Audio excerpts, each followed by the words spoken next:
Hello everybody, I hope all of you are doing good. I am Deepika from Learno Hub, एक ऐसा free learning platform जहां पर आप पढ़ सकते हो physics, chemistry, maths, biology and SST absolutely for free only at learnerhub.com।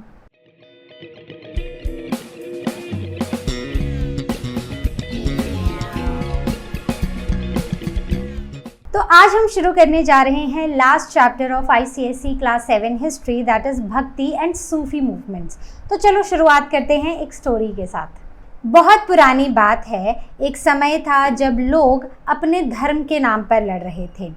जाति, rituals, अंधविश्वास के नाम पर लोगों के दिल अलग हो चुके थे। मंदिर और मस्जिदों के बीच में दीवारें खड़ी हो चुकी थी। लेकिन उस समय कुछ लोगों ने प्यार का रास्ता दिखाया और उन्होंने कहा कि भगवान मंदिर या मस्जिदों में नहीं बल्कि इंसान के दिल में रहते हैं। एक तरफ थे सूफी फकीर जो दूर वेस्ट एशिया से आए थे। वो ध्यान और प्रार्थना से भगवान को महसूस करते थे और वो कहते थे कि इश्क ही सबसे सच्चा रास्ता है। सूफी सेंट जैसे मोइनुद्दीन चिश्ती ने अजमेर में अपनी दरगाह बनाई जहां पर हिंदू मुसलमान दोनों मिलकर दुआ मांगते थे और वहां से गूंजता था एक शब्द, सबका मालिक एक। दूसरी तरफ हिंदुस्तान के दिल से उठी एक लहर जिसे कहा गया भक्ति मूवमेंट, जिसमें कबीर, मीराबाई, रामानंदा ने लोगों से कहा, ना मंदिर में ना मस्जिद में, मन में ही हैं राम रहीम दोनों ही। उन्होंने जाति और पैसे के बंधन तोड़ दिए और उन्होंने सिखाया कि प्रेम और समर्पण ही है भगवान तक पहुंचने का रास्ता। साउथ इंडिया में अलवर्स और नायनाज ने तमिल भाषा में भजन गाए और नॉर्थ इंडिया में संत कबीर ने अपने दोहों से सबके दिलों को जीत लिया। मीराबाई ने कृष्णा के लिए गाना और नाच ही अपनी जिंदगी बना लिया और वहीं पर चैतन्य महाप्रभु ने कीर्तन के जरिए भक्ति का रंग भर दिया। और इसी प्यार और एकता के संदेश को गुरु नानक देव जी ने आगे बढ़ाया। उन्होंने कहा, ना कोई हिंदू ना कोई मुसलमान, सब हैं इंसान। और इसी तरह जन्म हुआ सिख धर्म का, जहां सब बराबर हैं और सब एक परिवार हैं। सूफी और भक्ति मूवमेंट्स दोनों ने ही हमें सिखाया लव, टॉलरेंस और इक्वालिटी का रास्ता। उन्होंने सिखाया कि रिचुअल्स नहीं बल्कि दिल साफ होना ज़रूरी है। और आज की दुनिया में जहाँ पर इनटॉलरेंस इतनी ज़्यादा बढ़ रही है, उनका मैसेज हमारे लिए एक रोशनी है। तो बच्चों, आज हम यही सीखेंगे कि कैसे इक्वालिटी, टॉलरेंस और पीस ने और भक्ति और सूफी मूवमेंट्स की इन बातों ने हमारे बीच में एक नई आशा, एक नई जोत जलाई। तो इन डिटेल में देखते हैं कि हिंदुस्तान को भक्ति और सूफी मूवमेंट्स ने कैसे ट्रांसफॉर्म किया। तो इससे पहले कि हम भक्ति और सूफी मूवमेंट्स की बात करें, थोड़ा सा पीछे चलते हैं और समझते हैं इस सब की शुरुआत कहाँ से हुई। सबसे पहले we will be talking about the religious reform movement. तो इंडिया ना जब दिल्ली सुल्तान्स के अंडर था, तो एक वो जब बाहर से आ रहे थे तो वो अपने साथ अपना कल्चर ला रहे थे और वो यहाँ पर आके इंडियंस को बदलने की कोशिश कर रहे थे।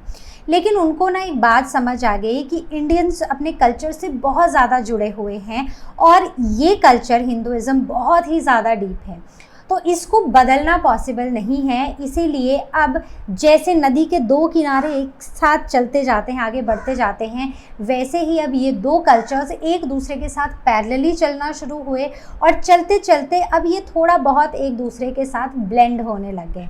So the political relationship between the Delhi's sultans and Indians, they were initially bitter and hostile.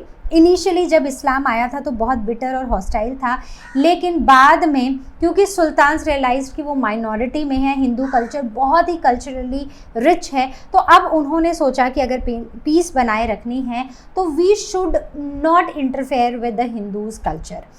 अब कल्चरल हार्मनी धीरे धीरे हिंदू और मुस्लिम्स के बीच में डेवलप होने लगी और पैरेलल स्ट्रीम्स की तरह both communities influenced and enriched one another. तो एक जो अपने कस्टम्स थे उनको फॉलो कर रहे थे और एक दूसरे को एनरिच भी करते जा रहे थे और नए कल्चरल पैटर्न्स और फ्यूजन आर्ट फॉर्म्स यहाँ पर इमर्ज होते गए। अब the advent of Islam and tolerance, तो ऐसा नहीं है कि दिल्ली सल्तनत जब सुल्तान आए तभी ये सब कुछ शुरू हुआ, नहीं, उससे पहले ही इस्लाम इंडिया में आ चुका था। Before the Delhi Saltanat was established, over the time एक टॉलरेंस और अंडरस्टैंडिंग की स्पिरिट बढ़ती गई between Hindus and Muslims, and this led to the liberal religious reform movements in the medieval India. अब यहाँ पर क्या हुआ, देखो यहाँ पर जब इस्लाम आया उसके बाद दिल्ली सल्तनत बनी और उसके बाद रिफॉर्म मूवमेंट्स शुरू हुए। अब इन रिफॉर्म मूवमेंट्स में दो ग्रेट मूवमेंट शुरू हुए जिनका नाम है सूफ़ी एंड भक्ति मूवमेंट। तो सूफ़ी मूवमेंट ये इस्लाम के अंदर था, emphasising love and devotion to the God, और वहीं पर Bhakti movement is within the Hinduism, और यहाँ पर भी they emphasised on personal devotion and equality, and these movements promoted love, peace and brotherhood across the religions. अब क्या था, now came the beginning of the division. तो अब now came the causes of the rise of the Sufi movement. तो सबसे पहले हम सूफी movement की बात करेंगे जो इस्लाम में शुरू हुआ था। Now the cause of the rise of Sufi movement. तो सबसे पहले बिगिनिंग की बात करते हैं। So the beginning of the division, तो जब प्रॉफिट मोहम्मद की डेथ हो गई उसके बाद लोगों के बीच ना डिफरेंसेस, मतलब मुस्लिम कम्युनिटीज़ में डिफरेंसेस शुरू हो गए, और यहाँ पर दो सेक्ट्स बन गए, शियाज एंड सुन्नीज। ठीक है, अब शियाज मानते थे, they believe the leadership should remain in the profits family, और वहीं पर सुन्नीज मानते थे कि the leader should be chosen by the consensus. तो जिसको सब माने उसको लीडर चुन लिया जाए। तो इससे ना एक ये दो सेक्ट्स क्रिएट हो गए और एक लॉन्ग लास्टिंग हॉस्टिलिटी और बिटर क्वारल्स वाला टाइम शुरू हो गया इन दोनों ग्रुप्स में। तो अब क्या हो रहा था कि इस्लाम को लोग फॉलो नहीं कर रहे थे, लेकिन आपस में ये जो दो गुट थे ये आपस में लड़ रहे थे। इसका इम्पैक्ट क्या हुआ रिलीजियस कॉन्फ्लिक्ट्स का, कि लोगों में मेन एम था brotherhood and equality and peace, और वहीं पर अब यहाँ पर इनटॉलरेंस फैल चुकी थी और through out the world Muslims divide हो चुके थे। तो यहाँ पर these clashes threatened the Islamic principles of brotherhood and belief in one God, that is monotheism. तो ये जो दो मेन प्रिंसिपल्स थे ना, इनके ऊपर तो एक बहुत बड़ा थ्रेट आ गया था। नाउ देखा जाए तो उस समय पर भी there was decline in simplicity and piety. तो जो मुस्लिम रूलर्स थे और नोबल्स थे, अब वो लग्जरी की तरफ जा रहे थे, इंडल्जेंसेस बेच रहे थे, मतलब सर्टिफिकेट्स बेचने में लगे हुए थे। मटीरियलिस्टिक सोसाइटी बन चुकी थी, it was full of opulence, wealth and just the show off. तो this went against the true Islamic ideals of simple living and piety. तो अब यहाँ से रिएक्शन आया लोगों का कि हम अपने मेन प्रिंसिपल्स को भूलते जा रहे हैं, और जो हमें प्रॉफिट मोहम्मद ने सिखाया था उन चीज़ों को तो हम फॉलो ही नहीं कर रहे हैं, भगवान तक तो हम पहुँच ही नहीं पा रहे हैं। तो अब यहाँ से राइज होता है सूफिज़म का। So Sufism arose as a reaction and response to these negative trends, जहाँ पर जो बड़े लोग थे वो अमीर होते जा रहे थे, वो अपनी मटीरियलिस्टिक चीज़ों में अपना टाइम बर्बाद कर रहे थे। So Sufism promoted the love for God and humanity, inner purity instead of the outer show. तो अब लोग इनर प्योरिटी पर वर्क करने लगे instead of the show offs, और भगवान और ह्यूमैनिटी की तरफ प्यार दिखाना, and also unity and harmony among all the Muslims. तो अब ये सूफिज़म ने इस चीज़ को प्रमोट करना शुरू किया, एंड लिबरल रिफॉर्म मूवमेंट्स, ये एक लिबरल रिफॉर्म मूवमेंट बन गया to bring back the true spirit of Islam. तो बेसिकली मोनोथिज्म और ब्रदरहुड को वापस लाने के लिए, जो ट्रू प्रिंसिपल्स हैं, जो ट्रू स्पिरिट थी इस्लाम की, उसको वापस लाने के लिए ये एक रिफॉर्म मूवमेंट बन गया। अब the causes of rise of the भक्ति मूवमेंट, तो अब भक्ति मूवमेंट क्यों आया? अब अगर हम देखें तो हिंदू रिलीजन में जो सिंप्लिसिटी थी ना रिचुअल्स की, वो सब डिक्लाइन हो चुकी थी। बहुत ही रिजिड कॉम्प्लेक्स और इविल प्रैक्टिसेस आ चुकी थी। तो हिंदुइज्म में रिजिड कॉम्प्लेक्स इविल प्रैक्टिसेस थी, सुपरस्टिशियस बिलीफ थे, जिसने पूरे के पूरे समाज को ना घेर रखा था। तो अब रिचुअल से डोमिनेटेड था, लेकिन रियल डिवोशंस ना कहीं मिसिंग थी। वहीं पर कास्ट सिस्टम, जैसे हमने अर्ली वैदिक और लेटर वैदिक पीरियड पढ़ा है, तो अर्ली वैदिक पीरियड में बहुत ही सिंपल था, आप क्या काम करते हो उसके हिसाब से आपकी कास्ट डिसाइड होती थी, उसके हिसाब से आपके वर्ण डिसाइड होता था। लेकिन जैसे जैसे लेटर वैदिक पीरियड आया, अब बाय बर्थ आपके कास्ट डिसाइड, वर्ण डिसाइड होने लग गया। तो ये जो रिजिड कास्ट सिस्टम था ना, इसने इनइक्वालिटी और सोशल इनजस्टिस फैला दिया था, इसको भी हटाना था। लोअर कास्ट के लोगों को हायर कास्ट वाले लोग जो थे वो एक्सप्लॉइट कर रहे थे और अप्रेस कर रहे थे। कोई इक्वालिटी, कोई ब्रदरहुड नहीं थी। सोसाइटी पूरी तरह डिवाइडेड चल रही थी। रिचुअल्स के बर्डन्स इतने ज़्यादा थे कि ब्राह्मण्स अपने हिसाब से पूजा को इलेबोरेट, एक्सपेंसिव और मीनिंगलेस बना रहे थे। मतलब जो नहीं चाहिए वो भी हो रहा था, बहुत महंगा हो रहा था। ब्राह्मण्स बहुत ज़्यादा फाइनेंशियली पुअर लोग जो थे उनके ऊपर बर्डन बन रहे थे, और रिलीजन जो था वो लग्जरी बन चुका था रिच लोगों के लिए, और जो बाकी सारे लोग थे ना उनके लिए अब ये बर्डन बन चुका था। तो देयर वर 3 M's। क्या क्या थे? एक तो रिचुअल्स मीनिंगलेस हो रहे थे, दूसरा मनी ड्रेनिंग हो रहे थे, और इतने ज़्यादा इलेबोरेट हो गए थे, मनी एग्जॉस्टिंग या फिर मनी ड्रेनिंग, तीसरा बहुत ज़्यादा रिचुअल्स, और दूसरा बहुत ज़्यादा रिचुअल्स, और तीसरा मीनिंगलेस रिचुअल्स चल रहे थे। Now the denial of knowledge. तो यहाँ पर लोअर कास्ट लोग जो थे, जिन्हें शूद्र कैटेगरी में डाला जाता था, उन्हें संस्कृत टेक्स्ट को पढ़ने भी नहीं दिया जाता था, and they couldn't even understand hymns और मंत्रास। तो उन्हें ना पढ़ने का अधिकार था और उनको समझ भी नहीं आता था, और टीचिंग्स को अभी भी संस्कृत में ही रखा था, जो कि लोगों की आम भाषा नहीं थी बोलने की। This created the huge spiritual gap between the upper caste and the lower caste. अब क्या हुआ? नाउ यहाँ पर थोड़ा सा इस्लामिक इन्फ्लुएंस भी आया, जहाँ पर हमने देखा कि प्रॉफिट मोहम्मद के जाने के बाद 2 डिविजन्स बन चुके थे, और अब ये जो 2 ग्रुप्स थे, 2 डिविजन्स थे, इसमें कहीं ना कहीं इस्लाम की जो प्योरिटी थी ना वो ख़त्म हो रही थी, ट्रू स्पिरिट ख़त्म हो रही थी। तो वहाँ से एक रिफॉर्म मूवमेंट शुरू हुआ सूफिज़म का। तो वो भी the Islamic principles of equality, brotherhood, belief in one God, इसने भी बहुत ज़्यादा हिंदूज़ को अपनी तरफ अट्रैक्ट किया, और यहीं से इनकरेज हुआ this simplicity and unity among the Hinduism, और यहीं से शुरुआत हुई भक्ति मूवमेंट की। The call for the reform. तो एक तरह से भक्ति मूवमेंट और सूफी मूवमेंट दोनों ही रिफॉर्म मूवमेंट्स हैं। So Hindus felt the need of deliberate masses from the control of the priest, या प्रीस्ट के हाथों से ये सारा कंट्रोल हटा के अब लोगों को फ्री करना है, लिबरेट करना है। Then ending these meaningless rituals and rites, that bhakti movement began to arrive monotheism, that is one God, equality of all people, ritual free होना है, simple worship होनी है, प्योरिटी और स्पिरिचुअलिटी होनी है, which was based on the Upanishads. अब हम पहले सूफी मूवमेंट पढ़ेंगे और फिर अब हम भक्ति मूवमेंट पर जाएंगे। तो कॉजेज़ तो हमने पढ़ लिए कि दोनों की शुरुआत क्यों हुई, क्या ज़रूरत आ गई थी।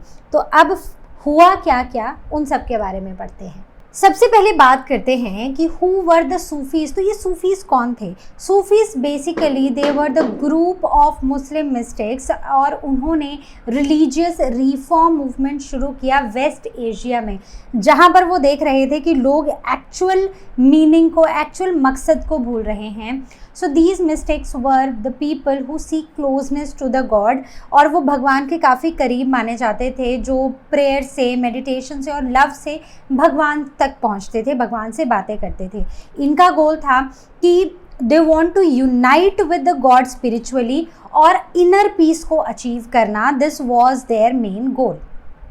अब द प्रैक्टिस ऑफ वर्लिंग। तो बेसिकली कुछ सूफीज थे ना, they practised whirling, a form of a spiritual dance. तो आपने देखा होगा ऐसे घूमने वाला spiritual dance. It symbolises the journey towards the God, losing the self in the divine love. तो खुद को इस डिवाइन लव में भूल जाना, that is the symbol, and this means that this is the journey towards the God. This represents balance, devotion and the spiritual motion. अब अगर हम बात करते हैं ओरिजिन और स्प्रेड की, तो Sufi movement it is a reform within the Islam.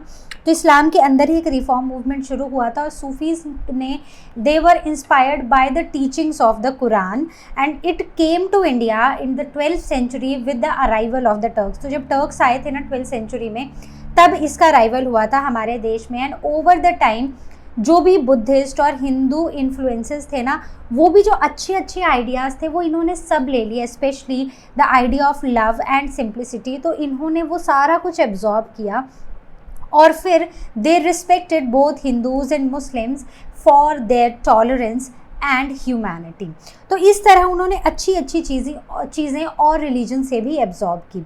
Now talking about the Sufi organisations जिन्हें सिलसिला कहा जाता है, तो सूफीज़ ने भी जैसे बुद्धिज़्म में और हिंदुज़म में जैसे कुछ ऑर्गेनाइजेशंस थी वैसे ही इन्होंने भी बनाई and they organise themselves into the spiritual communities जिन्हें सिलसिला कहा गया, द मीनिंग ऑर्डर और द लिनेजेस। और जो दो मोस्ट इम्पॉर्टेंट सिलसिलाज इंडिया में मिलते हैं they are the Chishti and the Suhrawardi order.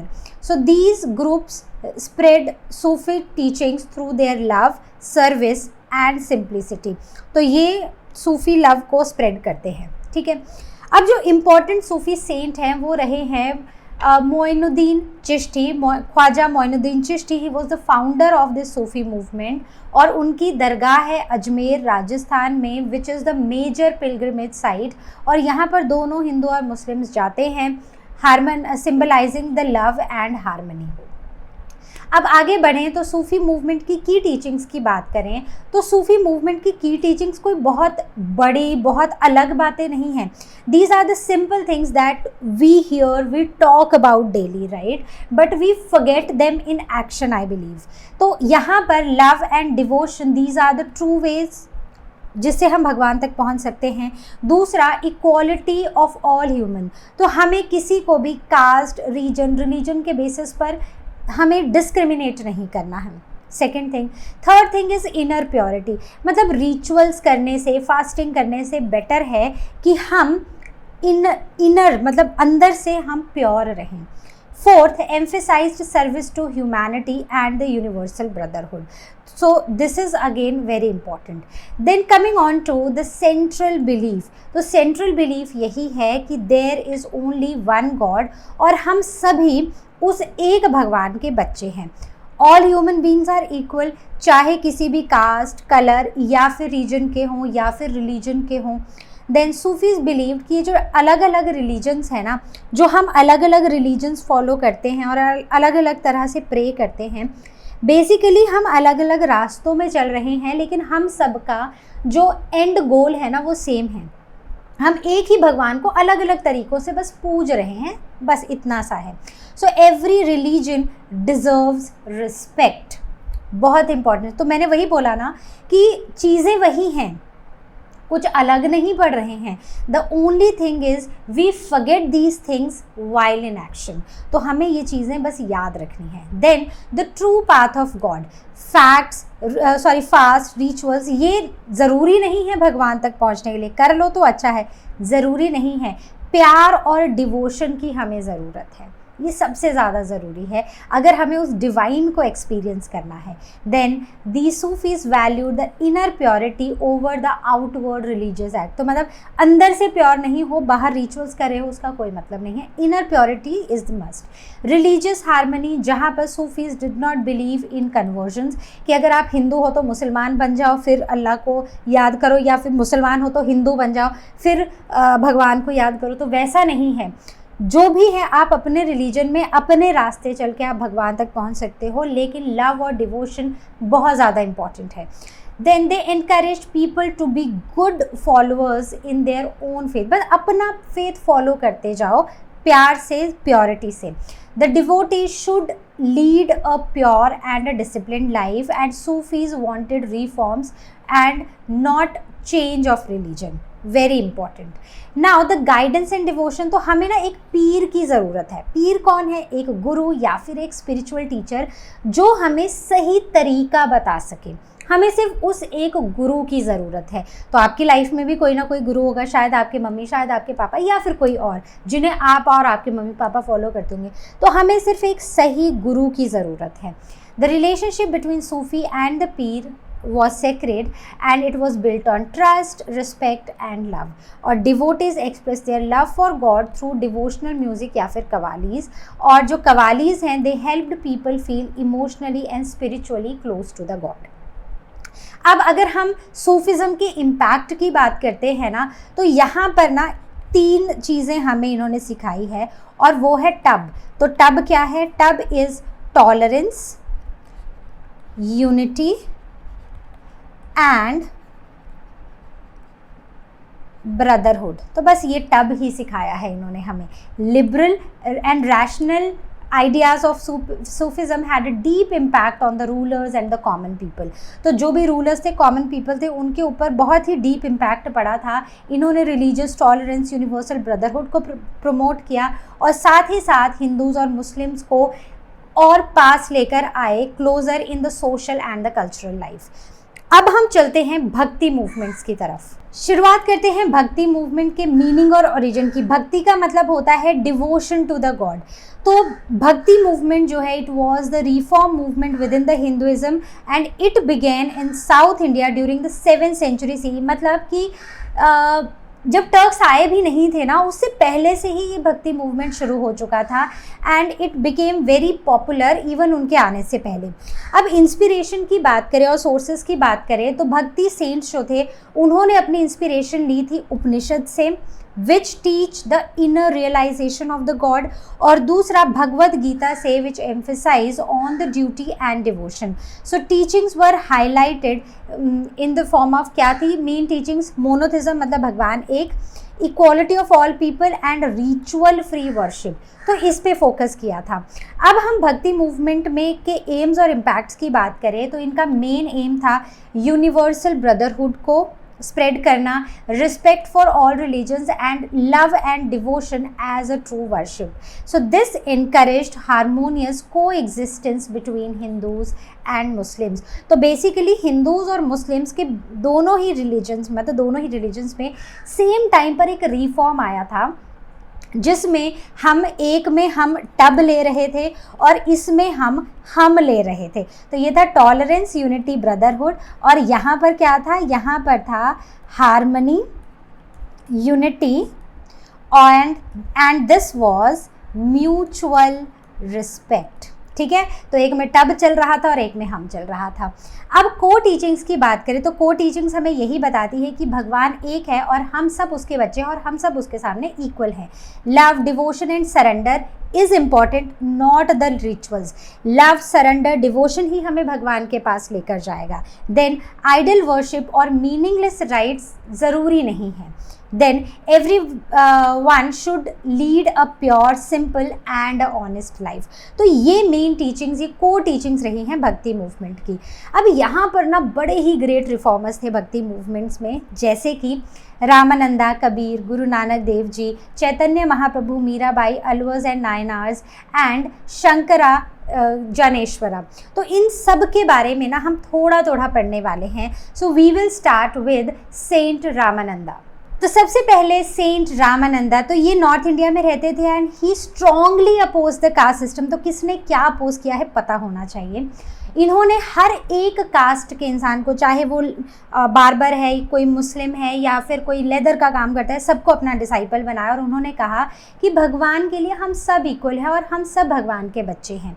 इनके जो 12 क्लोजेस्ट फॉलोअर्स थे उनमें आते थे leather worker, barber, Muslim weaver and that showed his broad mindedness.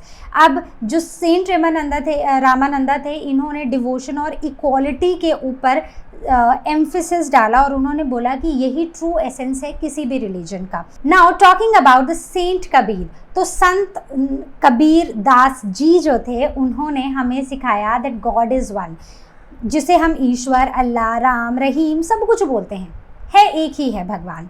तो इन्होंने हिंदू मुस्लिम की यूनिटी पर फोकस किया और साथ ही साथ यूनिवर्सल ब्रदरहुड पे। और आप जानते हो कि अभी तक किसी को नहीं पता है कि क्या वो हिंदू थे या फिर वो मुसलमान थे। कोई बोलता है हिंदू थे, कोई बोलता है मुसलमान थे, कोई बोलते थे हिंदू मदर थी एंड मुसलमान फादर थे। तो बेसिकली इन्होंने बोला कि हमें यूनिटी बना के रखनी है। जब हम एक देश में हैं तो हमें यूनिटी बना कर रखनी है और यूनिवर्सल ब्रदरहुड बनाए रखना है। साथ ही emphasized on tolerance, love and absolute surrender to the world. मतलब भगवान के ऊपर छोड़ दो। आज भी आपको लग रहा है ना कि पता नहीं एग्जाम में कैसे मार्क्स आएंगे, तो माई एडवाइस इज़ अच्छे से पढ़ो, अपनी पूरी मेहनत करो, बहुत अच्छे से पढ़ो, लेकिन लास्ट में डरने से अच्छा है कॉन्फिडेंस के साथ लिखे और भगवान के ऊपर छोड़ दो।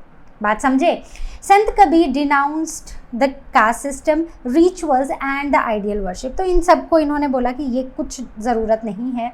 And his teachings are expressed in simple Hindi poems, जिन्हें हम दोहा भी बुलाते हैं। तो हिंदी में पढ़ते हैं ना, हिंदी में कबीर जी के दोहे, तो एग्जैक्टली वो आज तक फेमस है और आज तक वो हमारी लाइफ को हर एक मुश्किल में ना, अगर हम एक दोहा पढ़ लेना तो वो हमारी लाइफ को सिंपल बनाने के काम करती हैं। बहुत सिंप्लिसिटी से हमारी प्रॉब्लम्स को सॉल्व कर देती हैं। अब बात करते हैं चैतन्य महाप्रभु की। तो Chaitanya Mahaprabhu he was a saint of universal love, और वो डिवोटी थे भगवान कृष्णा के।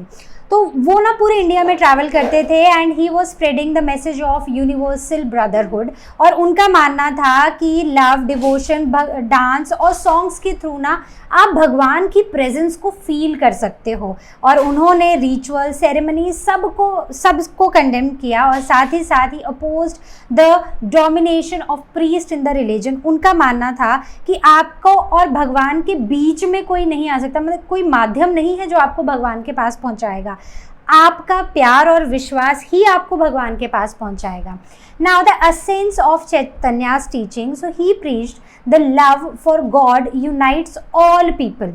चाहे कोई भी कास्ट हो, चाहे कोई भी क्रीड हो, अगर प्यार और विश्वास है ना तो आप वहाँ पहुँचोगे। उन्होंने बोला कि हमें सबको साथ में बैठ के भगवान के लिए कीर्तन करना चाहिए, मतलब गाना गाना चाहिए, कीर्तन संकीर्तन करना चाहिए, जो हमें भगवान की तरफ लेकर जाएगा।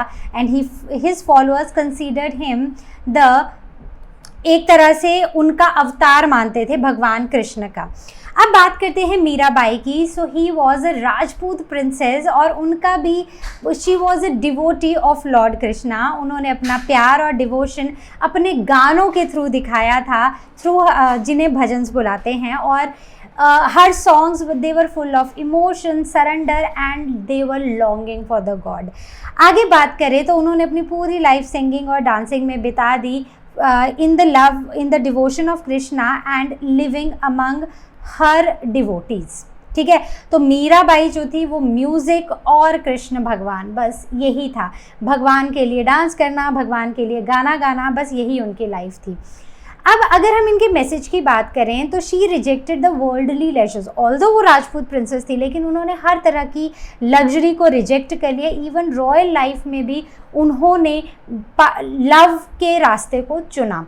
साथ ही साथ she believed in personal devotion rather than temple rituals, कि मंदिर में जाके रिचुअल्स करो, उनसे ज़्यादा उन्होंने पर्सनल डिवोशन पे ध्यान दिया। उनकी पोइम्स, उनके सॉन्ग्स लोगों को कनेक्ट करते थे, लोगों को भगवान के साथ जोड़ते थे, प्यार के साथ, ना कि डर के साथ। तो वो लोगों को इंस्पायर करती थी। बात करते हैं अलवर्स और नायनार्स की। दे वर द पाइनियर्स ऑफ भक्ति इन द साउथ। तो साउथ में ही शुरू हुआ था भक्ति मूवमेंट 7th सेंचुरी में, इवन जब टर्क्स आए थे उससे भी पहले। तो वहाँ पर जो पाइनियर्स थे ना, दे वर अलवार्स एंड द नायनार्स। तो अलवार्स जो थे और नायनार्स जो थे, ये तमिल पोएट सेंट्स थे in the South India, and they were among the earliest bhakti reformers in the between 6th and the 9th century।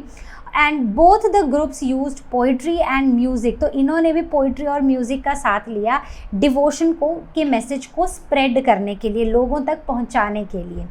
Alvars they were the Vaishnavite saints, तो मतलब they were the devotees of lord Vishnu, और उन्होंने total devotion, भक्ति का जो रास्ता था, it was the path of salvation, कि पूरी तरह भगवान को, मतलब पूरा डिवोशन होना चाहिए भगवान के प्रति, ताकि आपको मुक्ति मिल सके। They popularized Vaishnavism through hymns in Tamil and making religion accessible to all.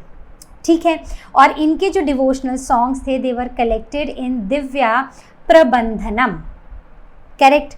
आगे बढ़ें, अब नायनार्स की बात करें तो ये शिवाइट्स सेंट्स थे, मतलब वो जो शिव भगवान के डिवोटी हुआ करते थे। जैसे अलवर्स थे वैसे ही ये भी तमिल पोइट सेंट्स थे। अलवर्स और नायनार्स ने भक्ति मूवमेंट को एक साथ मिलकर स्प्रेड किया in the Tamil speaking regions of south India, और इन्होंने भी सॉन्ग्स के साथ अपने डिवोशन को प्रमोट किया over the rituals and love over the hierarchy. तो रिचुअल्स के ऊपर डिवोशन है, और ये जो हिराकी है, ये जो पूरा सिस्टम बना हुआ है ना, मतलब नीचे है इंसान, ऊपर है इंसान, ऊपर है इंसान, उससे ज़्यादा इन्होंने प्यार, उससे ज़्यादा इम्पॉर्टेंट है प्यार, इस चीज़ को प्रमोट किया। अब शंकराचार्येश्वर की बात करें तो he is also known as the saint Dhyaneshwar. He was the poet saint and the philosopher from Maharashtra, and he was the first major bhakti preacher in Maharashtra. उन्होंने कास्ट सिस्टम, एम्प्टी रिचुअल्स और supremacy of Brahmins को, इस चीज़ से उन्होंने ना बिल्कुल इनकार किया और लोगों को मानने से भी मना किया। इनकी जो टीचिंग्स हैं वो ये बोलती हैं कि भगवान की तरफ ना हमें एब्सोल्युटली सरेंडर कर देना चाहिए। जैसे मैंने आपको क्या बोला, आपको एग्ज़ाम में अच्छे मार्क्स चाहिए, राइट? तो उसके लिए आपको क्या करना पड़ेगा, बस मेहनत करनी पड़ेगी, वही आपकी डिवोशन है। और उसके बाद जब आपने एक बार एग्ज़ाम में लिख दिया, ओहो अब मेरे कितने नंबर आएंगे, मैं पास होगा नहीं होगा, दैट इज़ नॉट योर, अब आपको सोचना नहीं है। Now completely surrender to the God कि भगवान मैंने अपनी कोशिश की थी, अब आप मेरी रक्षा करना, अब भगवान खुद देख लेंगे, ठीक है? So the devotion to Vithoba, that is the incarnation of, मतलब जो विष्णु भगवान के ही अवतार हैं। So he wrote Dnyaneshwari, a commentary on the Bhagavad Gita in Marathi and made it accessible to the all, ठीक है? तो उन्होंने मराठी में लिखी, और उसके बाद spread his message through the lyrical poems called abhangas. तो यहाँ पर भी पोइम्स के ज़रिए ही डिवोशन को, इस प्यार को, भगवान की तरफ पहुँचने को, भगवान की तरफ प्यार रखने को, समर्पण को पोइम्स के थ्रू ही स्प्रेड किया जा रहा था। So he emphasized on love, equality and unity through spiritual knowledge. अब बात करते हैं ओरिजिन ऑफ सिखिज़म। अब जो सिखिज़म है और जो गुरु नानक देव जी थे ना, उन्होंने भी इस मैसेज को स्प्रेड करने में कहीं पीछे नहीं थे।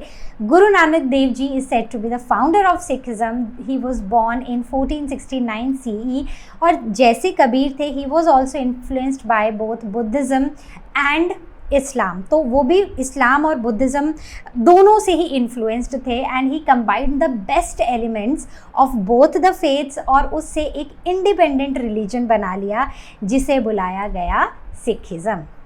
बात समझ गए?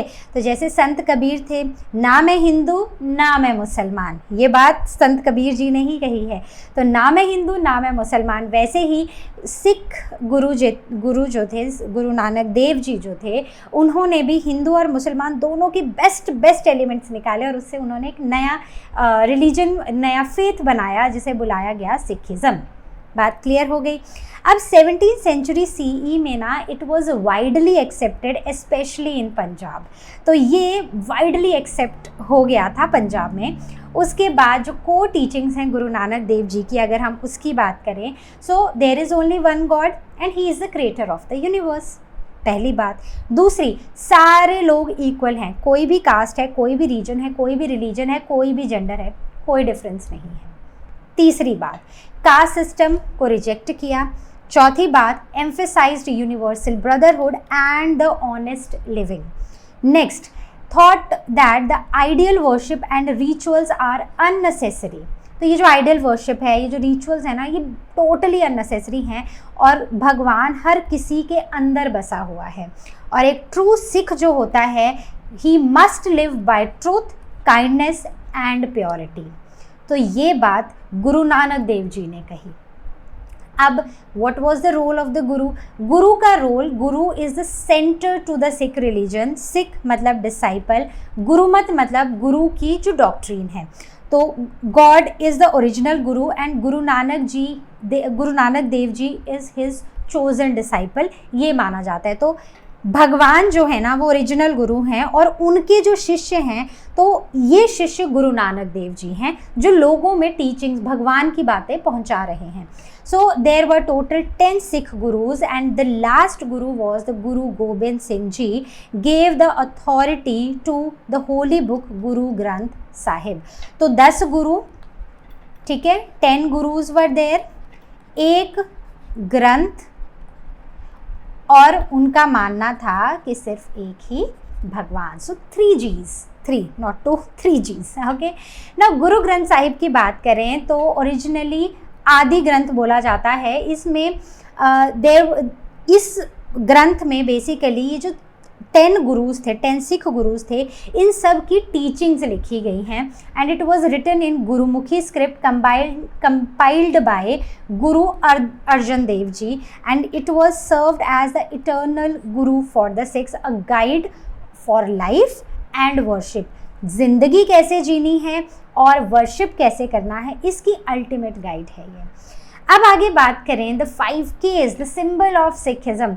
So every Sikh must have these 5 Ks representing faith and discipline. सबसे पहले केश, बालों को नहीं कटाना। तो आपने देखा होगा सिख लोग जो हैं दे बेयर टर्बन, राइट, वो बालों को नहीं कटाते हैं, symbol of respect for of the gods creation, कि जो भगवान ने हमें दिया है उसी के लिए वो एक प्यार का सिंबल है, रिस्पेक्ट का सिंबल है ये। दूसरा कंगा मतलब कॉम, तो क्लीनलीनेस होनी चाहिए। Kachha that is the shorts, modesty and the purity. Then kirpan is the sword, तो आपने देखा ना स्वॉर्ड भी लेते हैं कुछ Sikhs. So this represent courage and the protection of the truth. Then kara that is the steel bracelet that signifies unity and the self control, तो एक स्टील ब्रेसलेट भी पहना होता है। So these 5 Ks are very important in Sikhism. Now Sikh worship की अगर हम बात करते हैं तो गुरुद्वारा में वर्शिप करते हैं, मीनिंग द डोर, द्वार का मतलब होता है डोर, और गुरु होता है गुरु, तो गुरु का दरबार या डोर ऑफ द गुरु, वहाँ पर वर्शिप करते हैं। It is open to all regardless, आप किसी भी रिलीजन के हो, आप किसी भी कास्ट के हो, सबके लिए ओपन है। लंगर एक कम्युनिटी किचन है जो फ्री मील्स प्रोवाइड करता है। आप किसी भी गुरुद्वारे में जाके देख लो, फ्री मील्स होते हैं और आपसे ये नहीं पूछा जाएगा कि आप कौन से धर्म से हो या आप कौन सी कास्ट से हो, सिंबलाइजिंग इक्वालिटी एंड सर्विस। आगे बात करते हैं the rise of the Khalsa. तो Khalsa the 9th Guru Tegh Bahadur, he was executed in 1675 CE by Mughal emperor Aurangzeb for defending religious freedom. तो जब वो रिलीजियस फ्रीडम के लिए डिफेंड कर रहे थे तो औरंगजेब ने उनको एग्जीक्यूट कर दिया। तो उनकी डेथ से एंगर्ड सिक्स जो थे वो यूनाइट हो गए, एक तो गुस्सा हो गए और यूनाइट हो गए, और गुरु गोबिंद सिंह जी the 10th guru transform Sikh into a martial community, जिसे खालसा बुलाया गया। And Khalsa emphasized discipline, courage and service, turning Sikhs into the soldier saints. बात क्लियर है? छोटी छोटी चीज़ें हैं जो याद रखनी है। Now the impact of these religious movement. तो इन रिलीजियस मूवमेंट्स का ना इम्पैक्ट क्या रहा है? पहली चीज़ the preaching in the common languages. अब आप ना कोई भी रिलीजियस मूवमेंट ले लो, भक्ति ले लो, सूफी ले लो, या फिर आप सिखिज्म ले लो, हर जगह पर ना कॉमन लैंग्वेज का यूज़ किया गया है ताकि लोगों तक बात पहुंच सके। दूसरी, this made religion accessible and relatable to everyone and this led to the growth and development of local languages जैसे कि हिंदी, उर्दू, मराठी, तमिल, बंगाली। तो आपने देखा होगा पीछे जब हम बात कर रहे थे तो जो अलवर्स और नायनार्स थे उन्होंने तमिल में ही लोगों तक बातें पहुंचाई ताकि लोग उनसे रिलेट कर सके, लोग उनको समझ सके, उनको फॉलो कर सके। अब बात करते हैं the access for the lower caste. अब ये जो कॉमन लोग थे ना, स्पेशली जो लोअर कास्ट थे, उनको पहले तो एक्सेस डिनाइड था, लेकिन they gain free access to the great truth of the Hindu philosophy. सारे बैरियर्स, सोशल बैरियर्स ब्रेक हुए and the reduced forced conversions हो गई। मतलब जो फोर्स्ड कन्वर्जन्स थी अब वो भी रिड्यूस हो गई बाकी सारे फेथ्स में। उसके बाद it promoted dignity and the social equality among all the sections of the society। आगे बात करते हैं the ending of ritualism and the priest dominance. तो हमने देखा था कि जैसे हिंदुइज्म में ना प्रीस्ट डोमिनेंस बहुत ज़्यादा था और कुछ प्रीस्ट अपने फ़ायदे के लिए, अपने पैसे बनाने के लिए वो इनको बहुत इलेबोरेट और महंगा कर रहे थे, जो कि एक आम आदमी के हाथ में नहीं, मतलब आम आदमी उसको फॉलो भी नहीं कर पा रहा था। तो इसीलिए bhakti movement expose the futility of the meaningless rituals and it undermined the superiority of the Brahmins by teaching that God is within everyone, और focus shifted from rituals and wealth to love and devotion. आगे बात करें so environment of tolerance and brotherhood. तो जब ये movement, जब ये reform movements आई, भक्ति मूवमेंट, सूफी मूवमेंट, तो यहाँ पर यूनिवर्सल ब्रदरहुड पर एम्फसाइज किया गया, love and respect for all the faiths and harmony between Hindus and Muslims. और इसने एक एनवायरनमेंट क्रिएट किया of tolerance and mutual respect. Now we know that our country has many religions, Hindu, Muslim, Sikh, ईसाई, जैन, बहुत सारे हैं, बुद्धिस्ट हैं हमारी कंट्री में। तो हमारी कंट्री में अगर सबको एक साथ रहना है, एक तो टॉलरेंस होनी चाहिए, एक दूसरे के लिए टॉलरेंस चाहिए, और दूसरा म्यूचुअल रिस्पेक्ट इज़ मस्ट। किसी के भड़कावे में आकर अगर हम बह गए तो उसके बाद हमारी कंट्री में पीस नहीं रहेगी। तो देखो ये चैप्टर ऐसे ही नहीं पढ़ा रहे हैं, बहुत ही मीनिंगफुल है, बहुत ही ज़्यादा मतलब है इनका, इसलिए हमें पढ़ाए जा रहे हैं। अब अगर हम समरी देखें तो समरी ये है, एक तो लोकल लैंग्वेजेस में इम्पैक्ट बड़ा इंपॉर्टेंट है, ठीक है, इसलिए मैंने इसकी समरी लिखी है पॉइंट्स के लिए। पहली बात, लोकल लैंग्वेजेस में स्प्रेड हुआ और लोकल लिटरेचर में हुआ।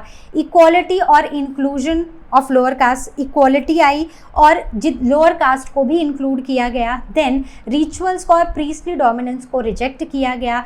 टॉलरेंस, ब्रदरहुड और पीस की ग्रोथ हुई, साथ ही साथ timeless relevance of their message in the modern life, right. तो अब आज की लाइफ में भी हमारे लिए इन सारी बातों का ना बहुत ज़्यादा रेलेवेंस है। अगर ना होता तो क्यों पढ़ाते, बताओ मुझे। अब जैसे हम पिछले चैप्टर में पढ़ रहे थे कि कैसे मुग़ल एम्पायर ड्रेन हुआ, तो उससे हमें एक बात समझ आई कि अगर हम सोच समझ कर खर्चा नहीं करेंगे और जो है उसमें खुश ना रहकर औरों के साथ लड़ाइयाँ करते रहेंगे तो पीस नहीं आएगी, और धीरे धीरे हमारी वेल्थ, हमारी शक्ति सब ड्रेन होती जाएगी। तो काम करो, आगे बढ़ने का ट्राई करो, लेकिन not at the cost of your inner peace और लोगों से लड़ाई झगड़ा करने में, ठीक है। तो हर चीज़ की ना हमारे पास एक रेलेवेंस है हमारी मॉडर्न लाइफ में, इसीलिए हम इसको पढ़ रहे हैं। अब ये चीज़ हमें इस चैप्टर से हमें ये सीखने को मिलता है कि कैसे म्यूचुअल रिस्पेक्ट, टॉलरेंस हमारी कंट्री को बहुत आगे लेके जा सकती है, क्योंकि देश तो हमारा किसी से पीछे है नहीं, लेकिन हमारे देश में हमें सिर्फ ज़रूरत है टॉलरेंस, यूनिटी और म्यूचुअल रिस्पेक्ट की। तो बस ये म्यूट होगा ना तो हम पूरी दुनिया को म्यूट कर सकते हैं और हम बहुत आगे बढ़ते जाएंगे, ठीक है। This was all from our today's session. I hope आपको समझ आ गया है, आपने पढ़ लिया है। चैप्टर को अच्छे से पढ़ना, और अब हिस्ट्री खत्म हो चुकी है, लेकिन हम फिर मिलेंगे एक नए वीडियो के साथ। Till then you all take care and as you all know, learn how मतलब फ्री है पर बेस्ट है।